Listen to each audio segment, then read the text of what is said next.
I wanted to start tonight's halaqah by saying that the Dajjal is already out. Do you believe me or not? Yes. The title of the halaqah is that the Dajjal is already alive and the Dajjal is already out.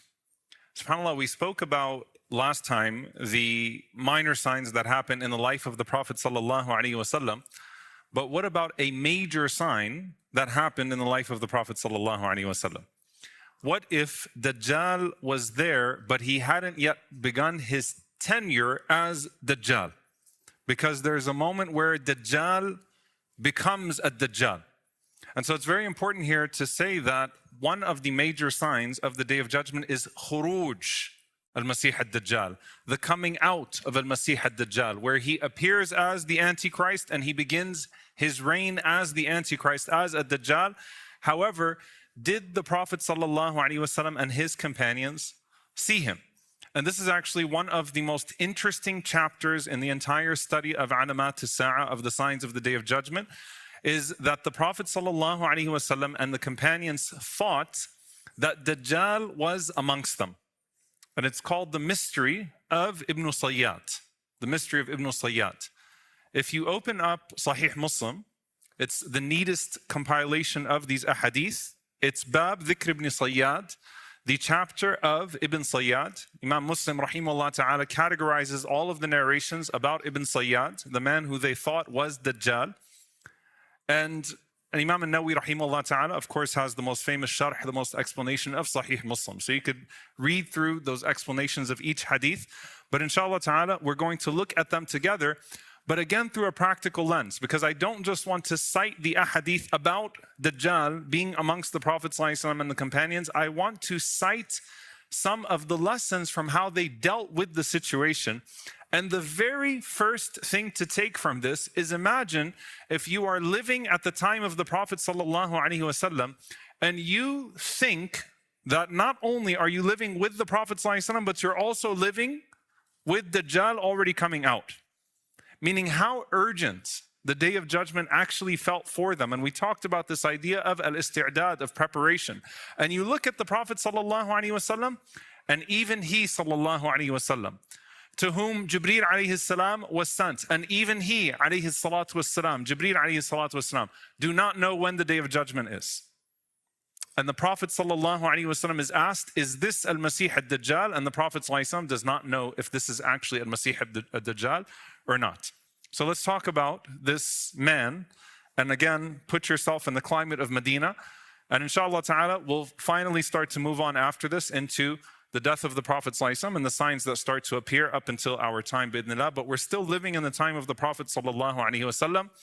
You get to Al-Madinah, and there is a young man that lives in the outskirts of Medina. And he's from one of the Jewish tribes that remain. Some of the writers said Banu Qaynuqa'. I could not find anything to substantiate that from a primary source. So let's just say one of the Jewish tribes, possibly Banu Qaynuqa', that lives on the outskirts of Al-Madinah. And he's not a Muslim. So he does not embrace Islam when the Prophet ﷺ comes to Medina. His family does not embrace Islam. His name is Safi Ibn Sayyad. Safi Ibn Sayyad. Some of the narrations say Abdullah, and that could be something that comes up later, that the name Abdullah comes up later.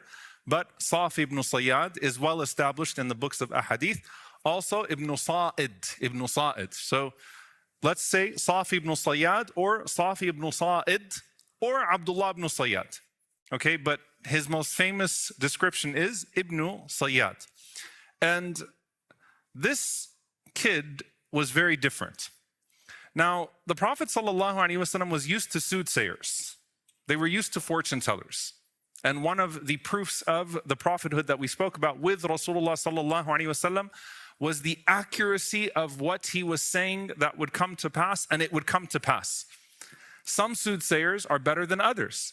And what does that mean when someone is better than someone else at predicting the future, right? One of them could be that soothsayer is just ambiguous and broad enough to say something that would make you say, he got it right, she got it right, right? So they say something that can catch 3 or 4 different scenarios.